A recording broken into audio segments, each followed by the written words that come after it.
LeBron James reportedly is set on assembling the Avengers to come and redeem Team USA once again for the 2024 Olympics. We're going to talk about that and who could be on that team when it's all said and done, and will it be enough for Team USA to find gold once again. We're also going to talk about Bleacher Report's list of most improved players, are predicting the most improved players coming into next season. All that plus more right after this.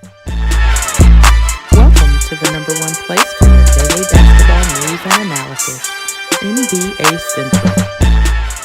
What's going on, basketball fans? Welcome to another episode of NBA Central. I'm one of the hosts here, Haize, holding it down for the squad. You guys can follow the channel at NBA Central Pod on every social media platform we happen to be on. With all that being said, let's go ahead and get into the content for today. And I'm sure everyone has seen it, talked about it, broken it down, had a chance to really understand why Team USA failed to medal at all in this past FIBA tournament, right? Losing the bronze medal game to Team Canada, a game in which saw Dylan Brooks go completely off for 39 points, sending the Team USA home without a gold medal. Now, with that being said, and after this, their trip to Manila stopped, it came out yesterday and we started hearing rumblings that LeBron James is planning on committing to Team USA, and he's bringing Kevin Durant, Steph Curry with him, amongst other players on top of that. So heading into the 2024 Paris Olympics, it's bringing now about who's going to be on this team for Team USA,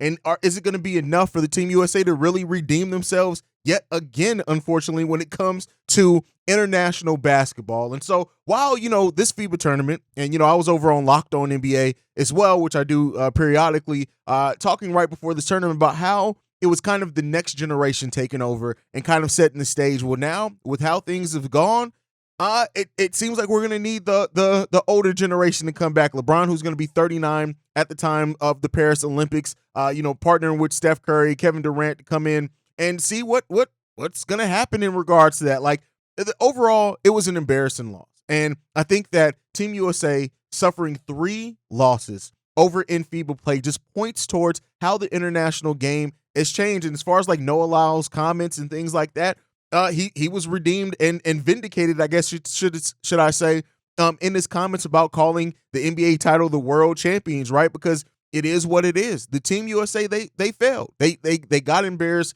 Shout out to Denny Schroeder as well, who was able to just win the most outstanding player over in that tournament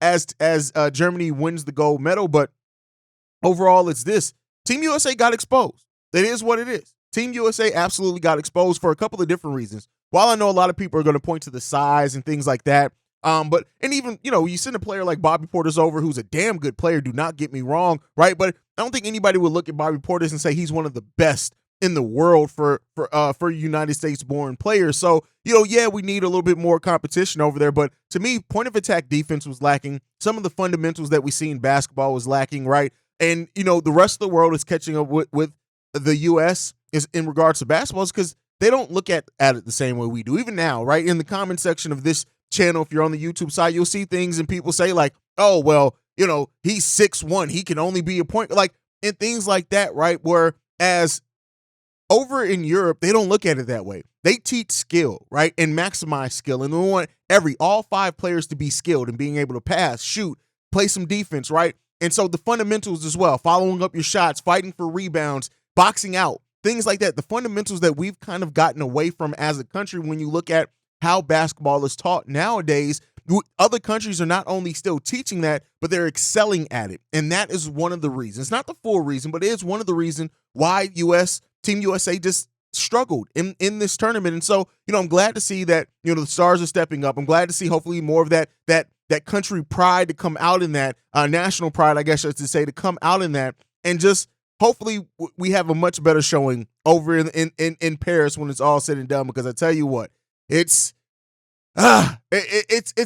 sucks, man. It sucks. And as somebody who, like, I grew up a large part in Germany and Italy as well. So like I grew up internationally, but still when the U.S. just isn't like that, it's a bit tough. So we'll see.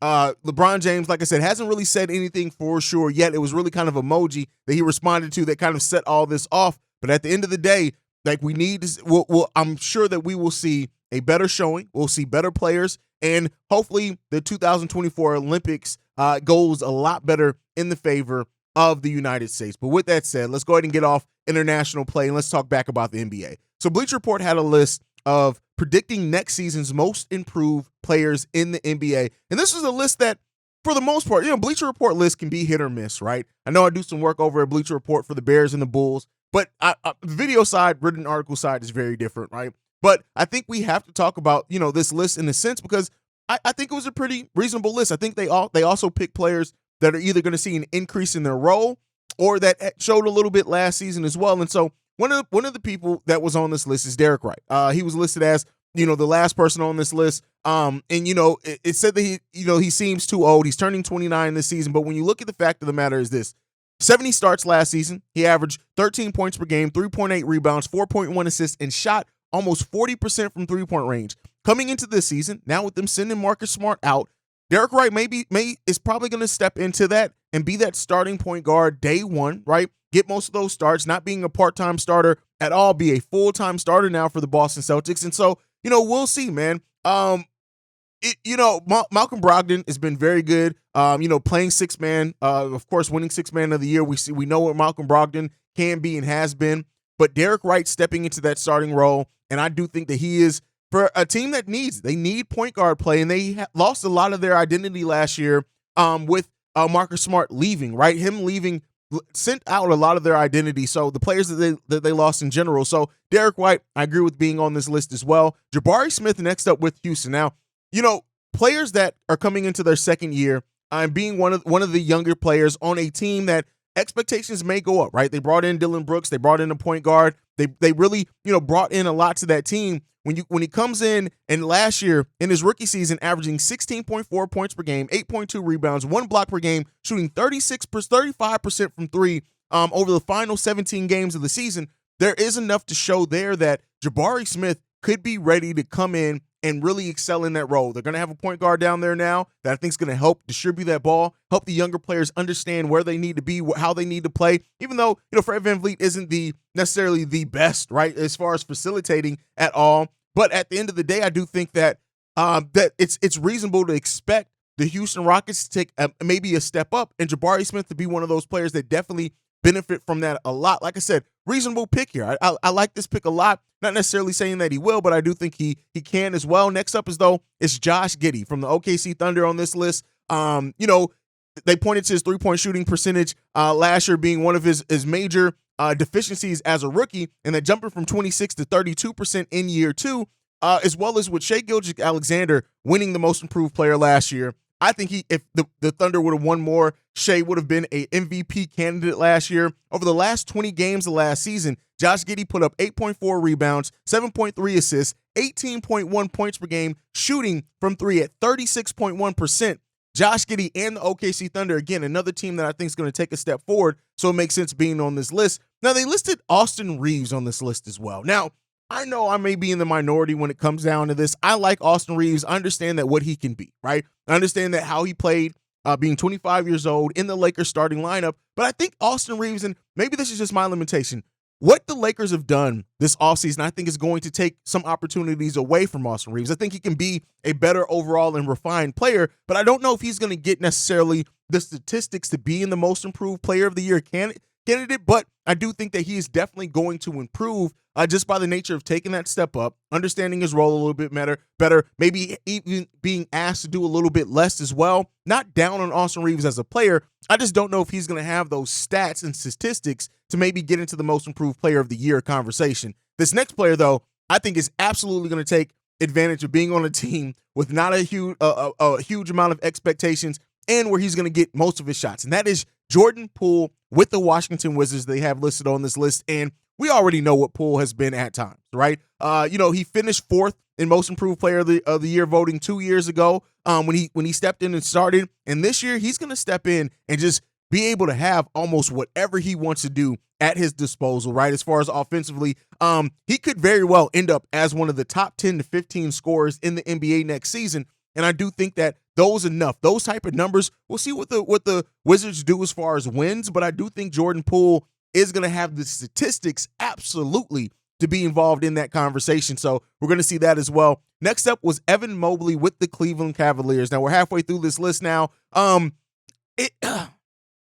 Here's the thing. To me, the Cavs have kind of limited Evan Mobley's chances of growth and opportunity. And, some people are a little bit disappointed in the season last year. I don't see how you can be. 22 years old, has the potential to be one of the best two-way bigs in the game of basketball as well. You look at the last 25 games of the season, 18.6 points per game, 9.2 rebounds per game, 3.2 assists, 1.8 block on 56% shooting from the field. Evan Mobley has all the raw potential and talent that you can ask for from a young big in the modern day NBA. The biggest question that I have for him is what are the Cleveland Cavaliers going to at some point take the training wheels off him, which they mentioned in this article, and really allow him to flourish as being one of those main weapons on the offenses. We know what he can be defensively, but specifically on the offensive side of the ball and be a little bit more featured in that offense. Let me know what you guys think on that one down below. Next up, Tyrese Maxey. Now, considering what happens with James Harden, it can completely torpedo or increase the chances here. But I do think that Maxey, we've seen what Maxey can be, right? We've seen what he can average coming off the bench, starting, whatever it is. As a starter last season, 22.3 points per game, 3.2 rebounds, 4 assists per game, 45% shooting from three-point range in 41 games as a starter last year. 22 years old on top of that. Listen, Tyrese Maxey is definitely going to be an all-star this year. I think that whatever happens with the Philadelphia 76ers, I think it could be a tough season for them overall, just with all the turmoil and things going on with that franchise. But I definitely agree with him being on this list also. And then Walker Kessler being on this list. Now, this is a difficult one to gauge. While Walker Kessler, showed up big time for the Utah Jazz, as a starter, 12 points per game, basically 10.5 rebounds, almost 3 blocks per game, and shooting 71% overall in the final 34 games for them last season. That's almost half a season. Walker Kessler is legit. Now, big men winning most improved player of the year, you kind of have to have a bigger scoring output or be just locked down defensively. I definitely think he's going to grow, but I don't think Walker Kessler is going to have the type of game. I don't think he's going to be kind of prioritizing that offense either to be in that conversation, but I do think that, he has the skill set to be, and I like Walker Kessler a lot. My Bulls passed up on him. I would have much rather them drafted him instead of Dalen Terry, but that's a woulda, coulda, shoulda at this point. Next up, though, Cade Cunningham on this list, and this is a guy who it feels like Pistons fans and then kind of the national media view him very differently. I think that a lot of people understand and look at Cade as being a 6'6" guard and somebody who has talent to be efficient on both sides of the ball. But for some reason, I feel like a lot of Detroit Pistons fans are kind of down on Cade Cunningham, whether it be, injuries or whatever else is like this. But I think that Cade Cunningham, as long as he can stay injury-free, is going to shine and wow a lot of people next year. Now, I don't know if the Pistons get enough wins in a case like that to really win the most improved player of the year, but Cade Cunningham absolutely deserves on this list. And then next up, probably the favorite, and a guy that I think, and if I had to pick a favorite, it would definitely be Mikal Bridges. Number one on this list from Bleacher Report with the Brooklyn Nets, stepped into that role hugely after all those trades last year. Just he has so much potential. He's 27 years old though, so there's maybe some of that age biasness gets in the way of him potentially being that getting those votes, right? Because they may go more younger in that, more high upside on that. But listen, I think that this is a guy that absolutely is going to ball out next year. He's going to take the benefit, him and Cam Johnson for that matter. They're going to benefit from really coming into a team that has the most, right? The most young talent, I'm not going to say most young talent, but they don't have a lot of expectations. He's going to come in. He's going to be able to do what he wants to do. His skill set's going to be maximized. They're going to need a lot of his two-way ability. I do think Mikal Bridges, especially if the Brooklyn Nets end up making the playoffs outright, avoiding the play-in tournament, he absolutely has to, at that point, be on that list to be one of the favorites to win Most Improved Player of the Year, in my opinion, and many other people's opinion. But let me know what you guys think on that list down below. Now, before we go, I do want to talk about this recent rumor that came up as well. This one comes from Mark Spears, and he says this. In regards to Chris Paul starting for the Golden State Warriors, says this: I do expect him to start. I think it's a 5-minute spurts. I don't know that they really want his minutes to be high, but I think they're going to try. I could be wrong, but that's the gist of I'm getting. This isn't an opinion that he's expected to start. It's what I'm hearing. He's never not started in his career. Now, Chris Paul being a starter in his 19th season for a team in the Golden State Warriors that, man, they went older just by trying to get Jordan Poole up out of there. But like, are you going to really start a lineup where you have Steph, Klay Thompson, and Chris Paul in your side, even if it is only for 5-minute spurts, right? You're going to start Chris Paul in a case like that. Like that's an interesting lineup. And we'll see where the Golden State Warriors end up going, but like if that's it, then are you moving Wiggins to be your starting 4 with Draymond Green as your 5? That's an extremely small lineup. Now, we know the Golden State Warriors and Steve Kerr, no slouches, are afraid to go small. But the prospect of starting Chris Paul as your starter, right? Starting Chris Paul as your starter, but starting Chris Paul with that group, like I said, even if it is 5-minute spurts, like, are you getting the best potentially then out of what Chris Paul can bring you? Like, they still got Moses Moody down there. Gary Payton second is still expected to be part of that rotation. Jonathan Kuminga, Kevon Looney, Dario Saric, if he can stay healthy, things like that. Like, are you really at this point expecting Chris Paul to still be a starter? That experiment is going to be one that is extremely interesting to watch. I think that it can go horribly wrong, whether it's 5-minute spurts or not. I think starting Chris Paul at this point in his NBA career with what his health has been, and don't get me wrong, he still always had flashes, and he always will have flashes of being a productive player, but you're starting him, and maybe the Golden State Warriors are kind of just taking the mindset of we're going to let it be what it's going to be. If we do end up having a high draft pick, we're going to have a high draft pick. We're not going to blow it all up, right? We want to be respectful to Steph and Klay and let them retire and ride off to the sunset when they're ready. They just gave Draymond a bunch of money. So, man, I read that and I literally my eyes kind of squinted at it like, is this for real? And for him to say that it's not just what he's expecting, this is what he's hearing. And Spears has been locked in with the Golden State Warriors. Nobody bats 100, but like, man, I mean, let me know what you guys think on that, man. I think starting Chris Paul could really, really hurt that team a lot. But, hey, I've been wrong before. But let me know what you guys think on everything down below. That's my time for today. Make sure you guys are following the show at NBA Central Pod. You can send us any feedback, questions, comments, concerns, NBA Central Show @gmail.com. And then lastly, if you want to leave a text message and our voicemail for the mailbag, the number to do so, 773-270-2799. That's my time, and I'll see you guys the next time I feel like making a video. Probably tomorrow. Peace, y'all. This has been a presentation of the Breaks Media.